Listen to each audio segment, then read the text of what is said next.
No warning signs that I'm aware of. And it was a revelation that the White House had no intention of making public. President Bush was told in August that Osama bin Laden might be planning an attack involving the hijacking. Could have predicted. Nobody in our government, at least. August 6th PDP. I believe the title was Bin Laden Determined to Attack Inside the United States. 70% of family members' questions were never answered during the 9/11 Commission report. Lee Hamilton and Thomas Keane said they were set up to fail. I mean, I'm a member of the commission. It's a scam. It's absolutely disgusting. The questions, Mr. President. The questions. Building 7 ablaze at the moment and apparently getting ready to collapse. Building 7, free-fall collapse. Well, no, there's number 7 coming down. The excitement and the fun that people get watching an old building being demolished, and they wired very carefully for days, and it's a very careful operation. Third time today. It's reminiscent of those pictures we've all seen too much on television before, when a building was deliberately destroyed by well-placed dynamite to knock it down. The smartest thing to do is pull it. And they made that decision to pull, and then we watched the building collapse. Jane, what more can you tell us about the Salomon Brothers building and its collapse? Well, only really what you already know. Details are very, very sketchy. We're getting information now that one of the other buildings, Building 7, in the World Trade Center complex, is on fire and has either collapsed or is collapsing.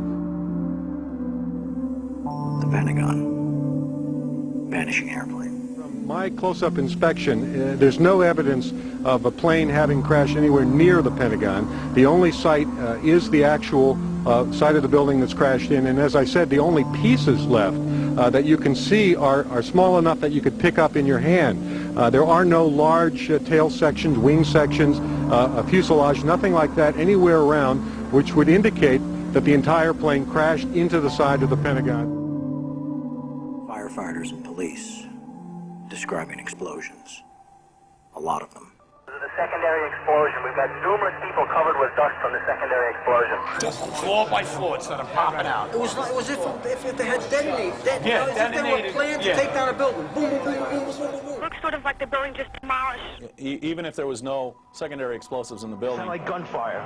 You know, bang, bang, bang, bang, bang. And then all of a sudden, 3 big explosions. Do you know if it was an explosion or if it was a building collapse? To me, it sounded like an explosion. Chief Albert Turry told me that he tried to get his men out as quickly as he could, but he said that there was another explosion which took place, and then an hour after there was another explosion in one of the towers here. Sibel Edmonds, FBI translator, breaking her gag order. All our intimate relationship with Bin Laden and Taliban. We did carry very intimate relationship with these people all the way up to September 11. Bin Laden was spirited into this military hospital in Rawalpindi for kidney dialysis treatment. The military had him surrounded. They were saying that Osama bin Laden had to be watched carefully and looked after. NORAD standing down. Where were the planes? On now to one of the eeriest moments amid the carnage of 9/11. A mysterious plane was seen flying right over the president's residence. The E-4Bs over New York and Washington, otherwise known as the Doomsday Planes. It has never been officially explained.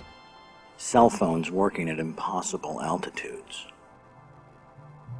Solicitor General Ted Olson receiving phone calls that the FBI says were never made. What happened during that call? This is the only information we have on these terrorists. She was able to call him twice. How she could pull that off, we don't know, but she did. These are the questions, Mr. President. These are the questions. They go on and on. Good afternoon, Mr. President. I come to you today representing the families of the victims of September 11th, as well as millions of my fellow Americans. Hopefully by now you've had a chance to read my letter to you, 20 Minutes with the President, and if not, at least had its contents brought to your attention. We have questions, Mr. President. Lots of questions. A lot of them are detailed in my letter, but trust me, there are hundreds more questions. As my letter chronicles, sir, The 9/11 Commission itself says they were lied to, deceived, and essentially prevented from carrying out a real investigation. The people of the United States and the world demand the truth, sir. We have to continuously ask questions. That's what a patriot does. That's what a true American does. We ask questions. You, sir, have the power as well as the responsibility to initiate a truly independent congressional investigation into the events of 9/11 as well as its aftermath. We want our country back, Mr. President.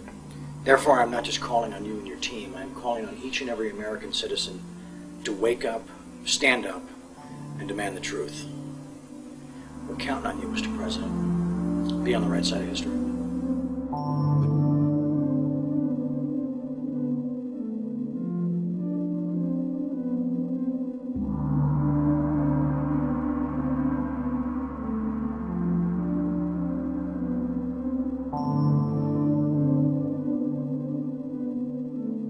Are you now saying that they weren't asking to block an investigation? An investigation must not interfere with the ongoing efforts to prevent the next attack. Senator Tom Daschle said last week that you called him several times and urged him not to investigate the events of September 11th. Tom's wrong. He has, I think, in this case, well, let's say a misinterpretation.